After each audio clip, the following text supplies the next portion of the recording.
Mbijiwe. Mbijiwe must go.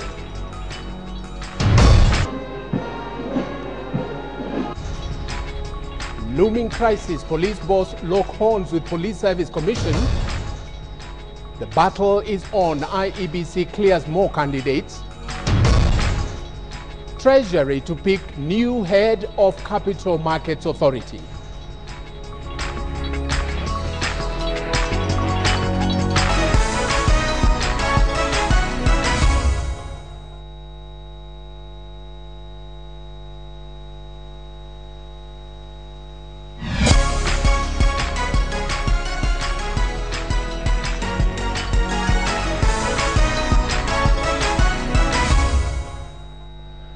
Well, today the probe team investigating the conduct of the bogus police officer Joshua Waiganjo presented its report to the National Police Service Commission.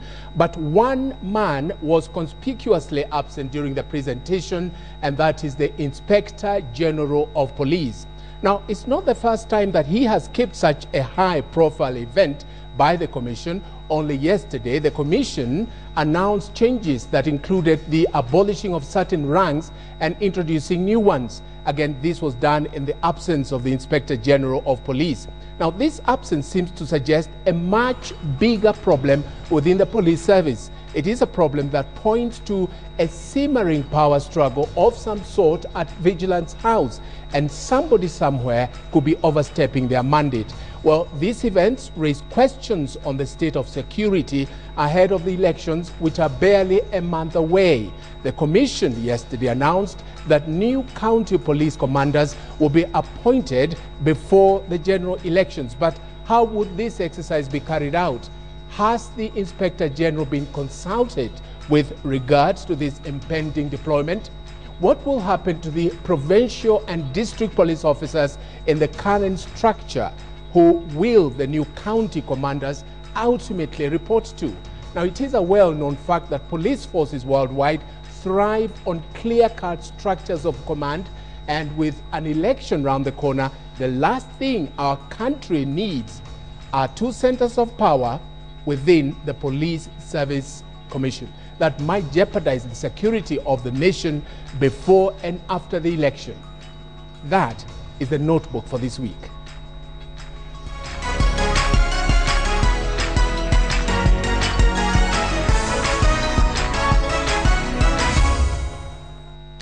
Now, the committee formed to investigate the conduct of Joshua Waiganjo, the man alleged to have impersonated a senior police officer in the Rift Valley, has cleared former Police Commissioner Matthew Itere of any wrongdoing in the saga. But it has recommended the sacking of the Rift Valley PPO, John Mbijiwe, and the Anti-Stock Theft Unit Commandant Michael Rimingoge for working with Waiganjo. And as now Otieno reports, the damage Waiganjo caused while posing as a senior police officer in the Rift Valley is still not clear. The story of Joshua Waiganjo, which shocked the nation when it hit the headlines 1 month ago, has taken an interesting twist. An investigative team set up to probe the Waiganjo saga now says that the then Commissioner of Police Matthew Itere neither knew nor interacted with Waiganjo, who was allegedly posing as an officer of the rank of an Assistant Commissioner of Police at the Rift Valley Provincial Police Headquarters. This report actually finds the information given by the former commissioner credible and thus exonerates him of complicity. The Waiganjo probe team, led by Mary O'Ward, in their findings given to the National Police Service Commission, say that there are no records of Itere ever communicating with Waiganjo, and that Waiganjo was never a police officer, nor was he a police reservist, as he allegedly claimed. The team found that Waiganjo worked closely with both the Rift Valley Provincial Police Officer John Kaua Mbijiwe and the Anti-Stock Theft Unit Commandant Rimingoge. The report says Waiganjo used the Rift Valley PPO's office freely, having access to confidential security information. He also allegedly made several money transfers to the mobile phones of the PPO Mbijiwe and the ASTU boss Rimingoge. They say Waiganjo first masqueraded as a police reservist in Kitale in 2003 and was later to walk around with a gun that has been found not to have been issued by the police. After analyzing the evidence, the committee came to the conclusion that Mr. Bijiwe knew or ought to have known that Mr. Waiganjo was neither a police officer nor a Kenya police reservist. But the team says they did not find any conclusive evidence that he leaked any information about the police operation in Baragoi, where over 40 police officers were killed by bandits they were tracking. The committee listened to evidence, and it is in the report that we were not able to get conclusive evidence whether or not he leaked that information from a security meeting. They are now recommending the sacking of the PPO John Mtombijiwe and the Anti-Stock Theft Unit Commandant Rimi Ngugi. The National Police Service Commission should retire Mr. John Bijiwe, DCP, former PPO Rift Valley Province, and Mr. Rimi Ngugi, DCP, former Commandant STU, in the public interest, or, in the alternative, dismiss them forthwith in accordance with the governing regulations. But they propose that suspended Njoro OCPD Peter Njiru be reinstated. Now, Tino KTN Prime. There is a looming crisis at the police force after the Inspector General David Kimayo and the National Police Service Commission disagreed on the decision to abolish and create new police ranks. And as the standoff evolved, a police reforms watchdog sounded an alarm over 5 billion shillings meant to finance security operations during the forthcoming general elections that is yet to be released by Treasury. KTN's Eric Njoroge reports on the standoff at the police force that is threatening to derail the security preparations ahead of the March 4th elections. The Police Service Commission and the Commission on Implementation of the Constitution have resorted to a retreat in Naivasha to discuss a crisis caused by the abolition of some police ranks. The two commissions want to understand the implication of the move after it emerged that there is friction between the Office of the Inspector General of Police and the NPCSC. On Wednesday, NPCSC introduced a raft of changes in the police service, which included the new appointments of Anthony Munga as the new police spokesman to take over from Eric Kiraithe and Mary Wangoi Omari as his deputy.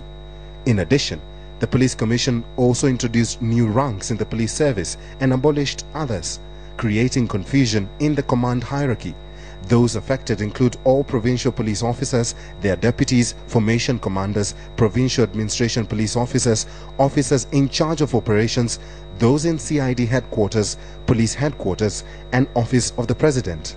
Kavuludi stated that the change was paramount, adding that the officers were aware of the incoming change of guard in the service, although the Inspector General claims he was never consulted on the matter and that the Commission undermined his office in issuing the orders. And as they grappled to seal the emerging cracks, a police reforms watchdog, the Usalama Reform Forum, has expressed concern that the failure by the Ministry of Finance to release 5 billion shillings in good time amounts to weakening the police capacity to prepare for the elections. First of all, the reforms into the police has been political rather than technical.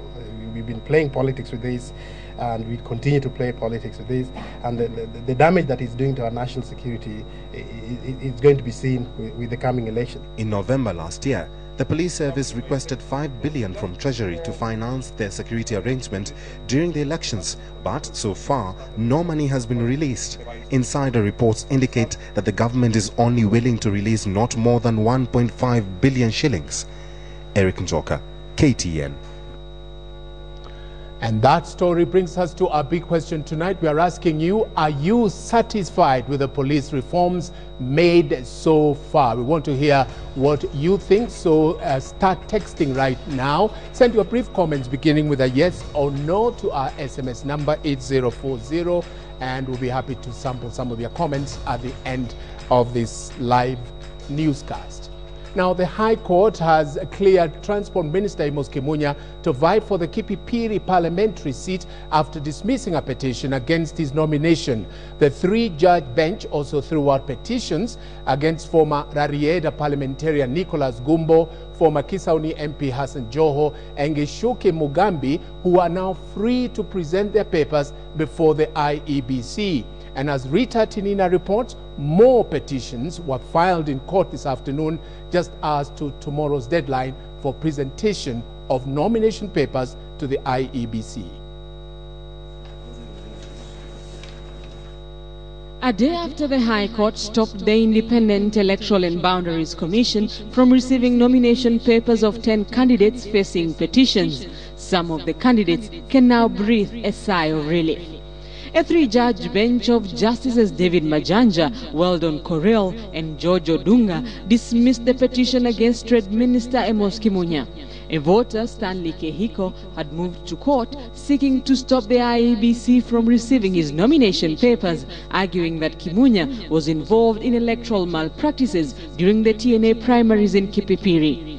The High Court dismissed the petition, clearing Kimunya to vie for the Kipipiri parliamentary seat. Also getting the court's go-ahead is former Rarieda MP Nicholas Gumbo, who is seeking to reclaim the seat on an ODM ticket. The High Court threw out the petition against his nomination, paving the way for Gumbo to present his papers before the IEBC. Former Kisauni MP Ali Hassan Joho too can breathe a sigh of relief. The High Court threw out a petition questioning the authenticity of his academic credentials. Joho is eyeing the Mombasa County Governor's seat. The man who took on controversial businesswoman Mary Wamboi for the Othaya TNA ticket, Gishuki Mugambi, who has since decamped to Sabasaba Asili, is now free to face off with Mary Wamboi again. The High Court dismissed a case filed by a voter, Nderitu Ashira, seeking to block the IEBC from clearing Mugambi to vie on a Sabasaba Asili ticket. A dual citizenship case against Nasir Dolal by Omar Sheikh was also thrown out, clearing him to vie for the Garissa Township seat. A petition against Nairobi gubernatorial candidate Ferdinand Waititu's running mate Robinson Achoki and another against Suleiman Shabal, the Wiper Democratic candidate for the Mombasa County Governor's seat, will be determined tomorrow. The High Court had and determined 16 cases, even as 10 more were filed late Thursday afternoon. With the Friday deadline for presentation of nomination papers to the IEBC by gubernatorial and senatorial aspirants, the courts will be pressed for time, and those with pending cases will be crossing their fingers for a speedy hearing as the IEBC prepares for the printing of ballot papers. Rita Tinina, KTN. Now, after getting the clearance from the IEBC, ODM's gubernatorial candidate, Evans Kidero, headed to Nairobi's Eastlands area, but his rally was marred by chaos that left one person with serious injuries after he was stabbed. Chaos erupted at Nairobi's Huruma estate after former aspirants who had accompanied Kidero clashed as they blamed each other for vote rigging during the party primaries. Margaret Wanjiru's son, Stephen Kariuki, and rival Anthony Oluoch, who were vying for the same seat on an ODM ticket, confronted each other at the rally in a scene that degenerated into a full-blown brawl involving their supporters. The chaos that took the better part of the afternoon saw business owners close shop for fear of looting. Kidero would take on Ferdinand Waititu, Philip Kisia, and Jim Nambaru for the Nairobi governor's seat. Now, after getting the IEBC nod to vie for the presidency, Jubilee Coalition flag bearer Uhuru Kenyatta and his team took their campaigns to the Alliance Party of Kenya's stronghold of Meru County. Uhuru urged their opponents to steer clear of mudslinging and instead engage the voters by outlining their plans for the country. KTN's Carol Nderi is accompanying the Jubilee team and filed the following report. Just a day after presenting their nomination papers, the Jubilee Coalition presidential aspirant Uhuru Kenyatta and his deputy William Ruto intensified their campaigns in earnest in a bid to woo voters, this time from Meru County and the larger Eastern Zone. Under the Uhuru banner, the two and their supporters began their two-day tour at Lare in Meru. Chairman wa Electoral Commission akatuambia tuko sawa, tuende sasa tukaombe kura, na siku ya leo ya kwanza ya kampeni tunakuja kuwaomba kura. Tulikuwa Pentagon watu 6. Watu 5 wameondoka. Amebaki mtu mmoja. Sasa wale waliohama 5 ndio wengi ama yule mmoja alibaki?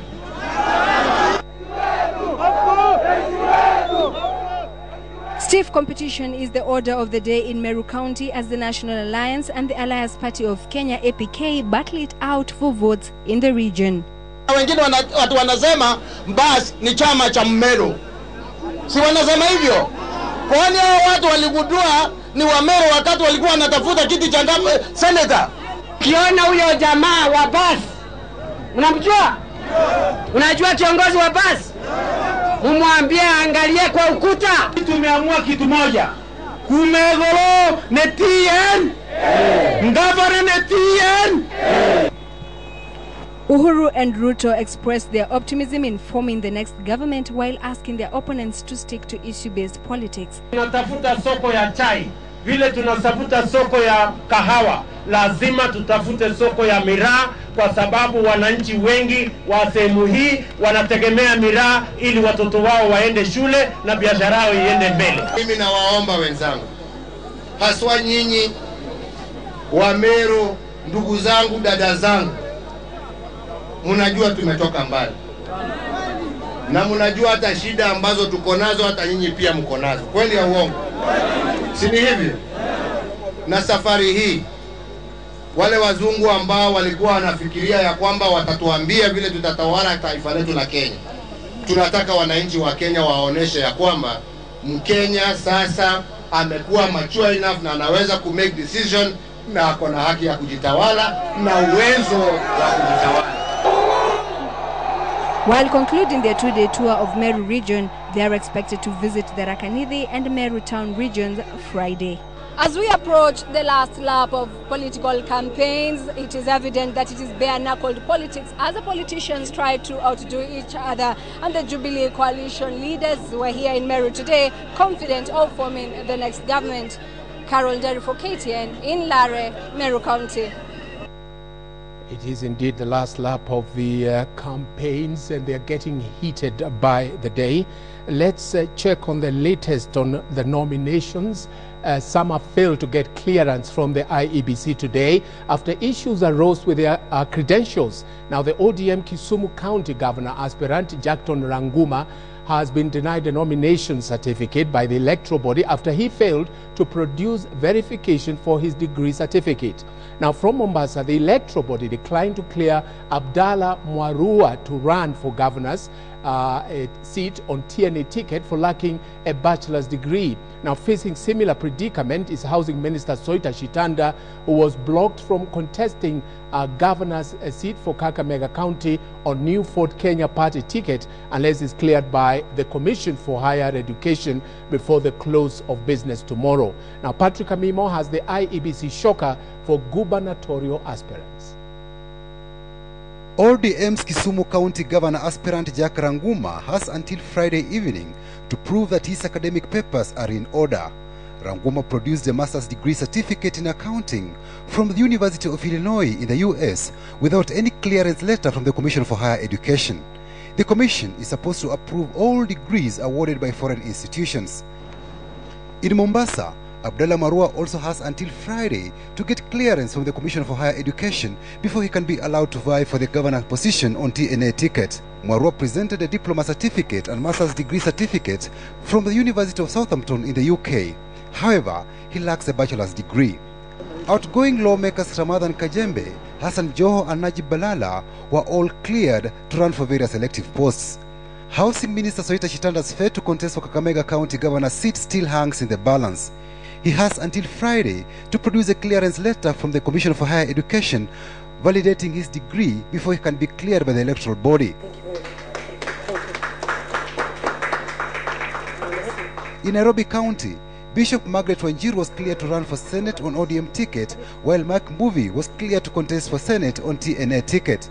Also cleared to run for Senate on Ford Kenya ticket was activist Okia Omtata. I will ensure, and this is my heartbeat, that we have fair trading laws in this county.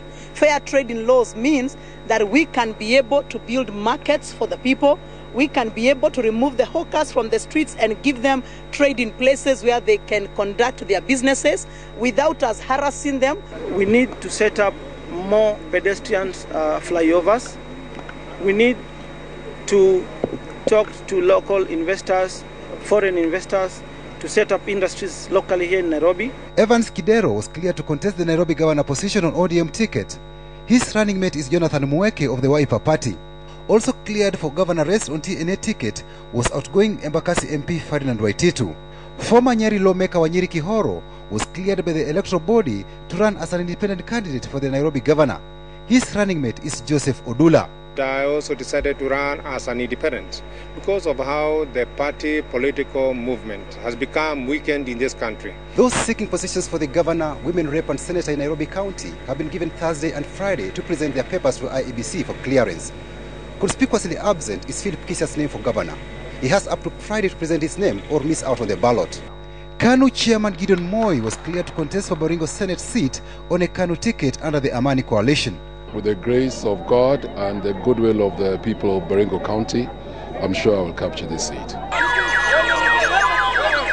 From Bungoma County, it was a rare show of might as candidates for senatorial position presented their papers. Moses Wetangula and Musikari Kombo were cleared to contest for Senate on Ford Kenya and New Ford Kenya parties respectively. Patrick Amimo, KTN. And some good news just in, good news at least for Housing Minister Soita Shitanda. IEBC has cleared him to vie for the Kakamega County Governor's seat. Of course, Soita is on New Ford Kenya party ticket, and he's been cleared to run for Kakamega County Governor's seat.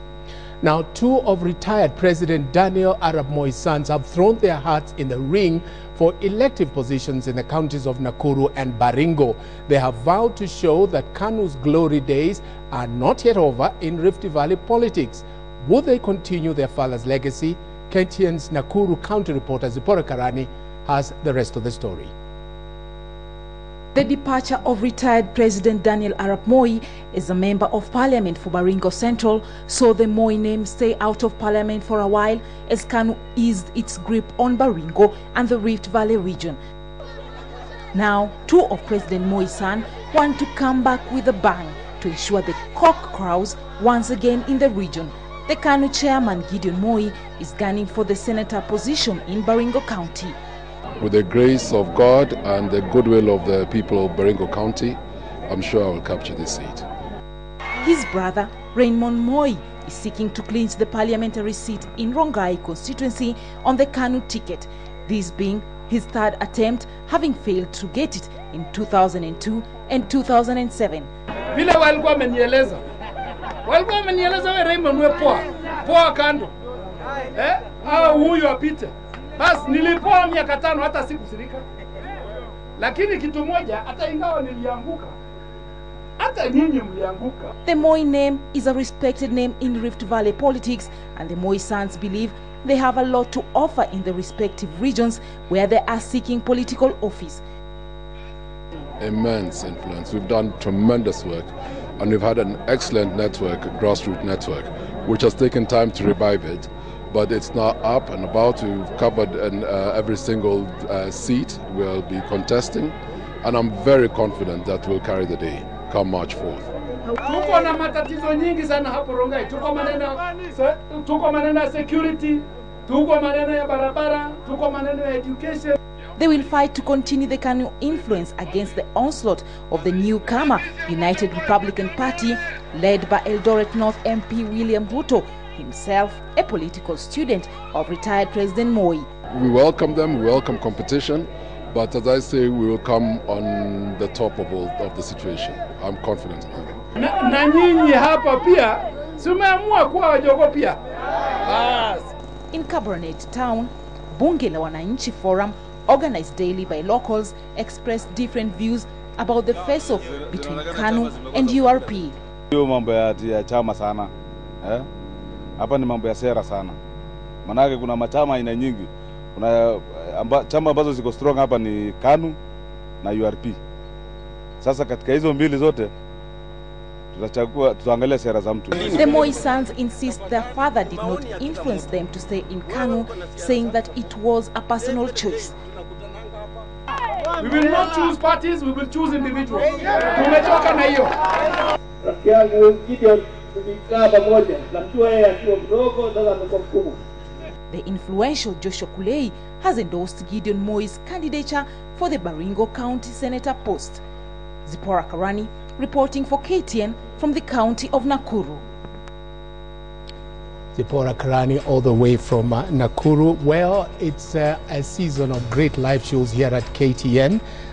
Just to let you know that we have big live shows for you, and one of them is on tonight. It's Live Wire with James Smart. He launched it last week, and all this is of course related and leading to general, or shall I say historic general election on March 4th. So that's James Smart and Live Wire coming up to you straight after this live newscast. Just a reminder of the big question tonight. We're asking you, are you satisfied with the police reforms made so far? We really want to hear from you, so send your brief comments beginning with a yes or a no to our SMS number. It's very easy to remember. It's the usual one, 8040. We'll be sampling your comments at the end of this live newscast. A reminder, you're watching KTN Prime. Just ahead, the Treasury to appoint new capital markets boss. Stay with us.